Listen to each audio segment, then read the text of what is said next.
Alright, I think I'm going to do one final video of the well, not a final, but final with all the Farkles, all the mods that I think I'm going to do for this year. I might still do a couple of mods in the future, but for now I think I'm done with the mods for round one for 2024 of the M. So I got my list here of everything I did. All right, tank bag, I'm gonna take that off, but since you all know that one, so I got the SW Motec, what's it called? It's a waterproof tank bag. The SW Motec, let's see, what's it called? Pro Micro waterproof tank bag. And then I'll start with the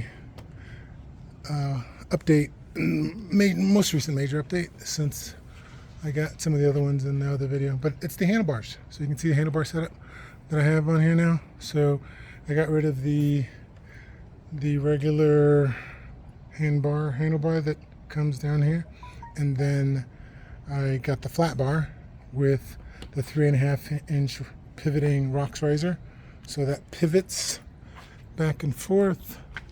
And what that does is it allows me to maintain the sweep, so that I don't have to, with the other, it allows me to push the bar forward, but I can still keep the sweep of the bar the same, instead of with the OEM bar, as you move the bar forward, right, it changes the sweep. So instead of the bar starts to actually point upwards. So and then this has inside of it, there is a bar end weight that goes from about here all the way to here. This bar overall is 4 inches shorter, narrower. It's 4 inches narrower than the stock bar. So it still protects the sides, because that was the key. So you can still see that the wings are still, it barely still is just wider than the wings. Yeah, you can't really tell from here, but it's actually closer. In fact, the wings might still be, it's just as wide as the wing down here. But the overall actual usable width, so where my hands rest, is actually only a 1/2 inch shorter on each end, because the OEM bar had that other end that was really wide because of the mirror. And so it ends up being 4 inches narrower overall, but really where my hands rest is only about a 1/2 inch closer to the inside. And this is where I naturally wanted to rest. So that's where it settled. So it's actually kind of nice. So for splitting lanes, having 4 inches narrower bar is great. And then moving the bar forward puts me in a more aggressive seating position. So more sporty riding position, which I really like. So that's that's a big upgrade for me. Very, very happy with the new handlebar setup. So most people are not going to want to do this kind of thing, because most people's arms are not that long. So with my long arms, it helps. I like to have the bars further away from me, so this helps me get into more. Now, if you like to be in a more aggressive position, then someone who likes that might actually end up liking this handlebar setup as well. So it allows the flat bar. You can always maintain the sweep, and then you can use the rocks, the pivoting riser, to adjust exactly where you want the bar to be. So I could bring the bar closer and then adjust the handlebar sweep to maintain the same. This was a kind of a pain in the butt to install, because BMW insists on screwing. You have to drill into the handlebar. BMW does that instead of using like what's it called, a pressure grip. The BMW has you drill into the handlebar. So I had to drill into handlebars. I also had to drill into the bar end weights, because the bar end weights really run from about here to about there. So they're really long. and so I have to drill into that. And then I chose, there are all kinds of colors you can get. I chose the stainless steel bar, and the short, this is the narrow stainless steel option. This is from Sato Racing. Yeah, the stainless steel handlebars. This is the short style from Sato Racing. So these are Sato Racing bar ends, and it's got the extra long bar end weights, which should help with vibration damping. So that is the all right. So that's handlebar. All right. So the other things, which I think I already talked about before, which I talked about the window lick USB socket. I'm just going down my list. I've got I make these pumps, compressor pumps. I've got that under the seat. I've got some storage and stuff under the seat and tools under the seat. So I did that. The Tech Mountain gripper for my phone. I have a dedicated nav phone, but I can also use this phone that I'm showing right now. I can mount right here, so that's nice. And then I used that setup there. I did get the BMW nav bar to make that setup work. Under the seat, I've also got my plugs, tire plugs. I keep those. This is the drag bar, the pivoting riser, I talked about that. The tank bag, I talked about that. The ring, stealth mirrors, these are made by Stealth Mirrors. You can see these they keep breaking. So they break for whatever reason. The stress fracture right here, they end up breaking for whatever reason. So this piece of plastic, this actually ABS plastics, I call it my ABS spine, that I actually install. If you look at the old video, you'll see this was not here before, because eventually this starts the stress fracture right there. So what I do is I make these, and it's on all my bikes, because all my bikes I use this mirror in all the bikes. So I ended up putting this on here. I put some epoxy over, and then I shape this around this ABS plastic around. It's a labor of love. And then these are titanium screws that I end up putting on here. So it makes them solid now, so they don't, so this should not happen again. It hasn't broken on any other bike that I've used it. But these mirrors I really do like these mirrors a lot. So I'm a huge fan of these Stealth mirrors. They do allow me to see to the side, and then I can actually see behind me as well. These handlebars are wide enough that it works for that purpose pretty well. On the Super Duke, not as great for seeing behind me. They still work great for seeing to the side. On the Super Duke, the bars are narrower. They're the narrowest, the 29-inch width. These are 30, I think, total. I think these ended up being 31 or something like that. I think something like that. So, but huge fan of the Stealth mirrors.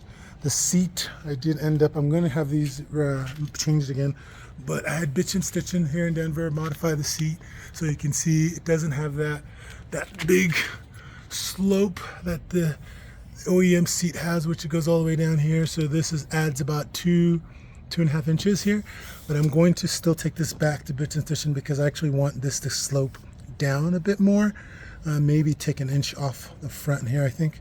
Something like that. It's super comfortable for all-day riding. When for aggressive riding, I just wish that the front was a little bit lower. As it is, it works great. I mean, I could totally live with this, and I'm happy with it. But since I have the option to get it customized even more for exactly as I want, I'm going to do that. The titanium headers, we talked about that before. Those are beautiful. They're copper titanium headers that shave 14 pounds off the bike. Huge love for that, and of course the sound, that makes a big difference with the sound. The BMW radiator grill and oil cooler protectors, those are great. Motor Gadget M-Blaze turn signals, got those there and there. Those are pretty sweet as well. And then the rear, my tail tidy, my homemade tail tidy that I hacked off the end, and then I installed the Denali T3 pod, three-way switchback signal pods are called. So I like the way that ended up being. It cleans up the rear end, makes it nice and clean. So there's that.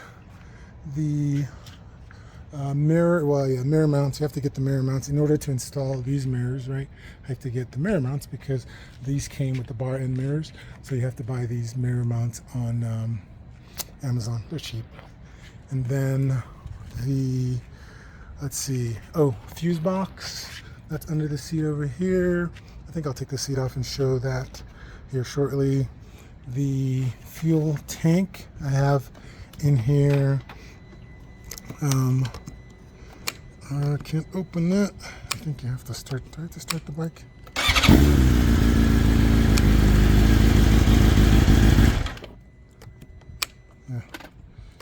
Yeah, so you can see the fuel neck filter there. I put that on all my bikes. This is the Googletech fuel neck filter, so I never have to worry about anything falling inside the tank, or it's just an extra layer of protection for filtering.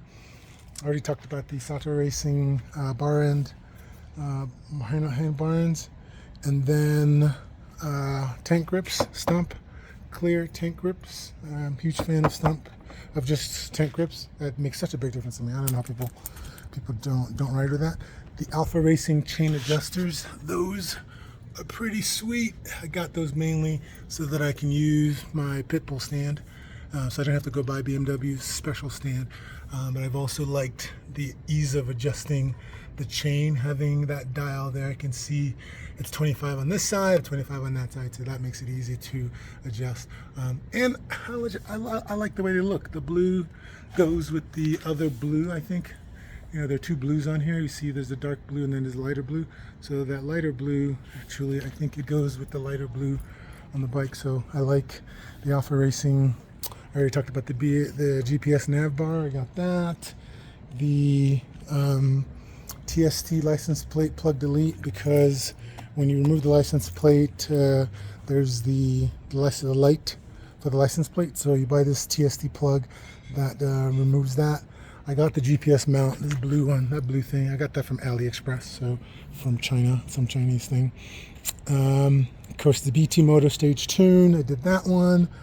Warm and Safe, the heated grips controller. That's this gizmo right here. I had one on here before, you would have seen. That one was battery wireless. Well, this is wireless too, but that was battery powered. So I did buy a wired one. So this one here, you see it actually plugs into the bike, so now I don't have to worry about batteries. And that's what I do on all the bikes. I have the battery powered one as an emergency one for when I go on trips, in case something happens to this one, which has happened before. So I got that, and what else did I do? The tank film, just that. I put some film on there too, because I was scratching out with the bike. And then last thing I'd like to do is headlight film. This headlight is not, it's not, normally I put headlight film on all my bikes. I didn't wash the bike for you all. You can see it's got bugs all over it.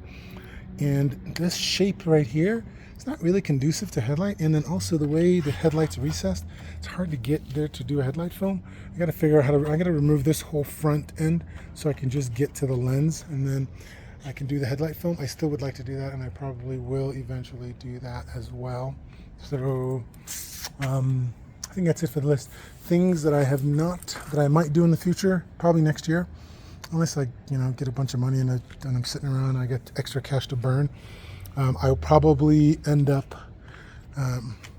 I'll probably replace the rotors with Galfer wave rotors. I just like the way they look, and I've had great luck with them on my other bikes. So I'll probably go with wave rotors because I like the way they look. For one, and I think they might work better. They'll probably be lighter, I think. So that's one reason that I would go with the Galfer wave rotors, because they're usually lighter. And then as far as brake goes, I don't have really any complaints about the brakes, but I do like the feel of the Brembo RS. What is it called? Shoot, I can't remember the name. The Brembo RCS master cylinders. I run those on pretty much all my bikes, except for the GS. I have the Brembo RCS master cylinders. So I really like those. I don't have any reason not to like them. To like these are fine. I prefer the feel, both of the lever and the master cylinder and the Brembo master cylinder, and the size. So when I changed moving the bar forward, one thing that happens now is it doesn't limit, but you can see the brake hits master cylinder. The lever hits this here. It's pretty much at the end. So it's okay. I wouldn't mind if it was, if I had a little more room. The other thing that happens is when it hits, it's not a problem. I only notice this when I'm moving the bike around, is it will actually activate the brake a little bit so that it doesn't, it makes the bike more difficult to move, to push. So that's a minor thing. All right, that's my list. That's all stuff I've done. The bike's pretty great, pretty badass. I think I'll probably stop here and then I'll probably make another video specifically about some stuff. Okay, if you got any questions, put them down below. I've done lots of research about stuff, so I think, but yeah, she's a pretty kick-ass bike. All right, tell me what you think. Got any thoughts about mods? There's my Buddha eyes. She guides me when I ride. Buddha, I ride with the Buddha. The eyes of Buddha, yo. Okay, thanks. Bye.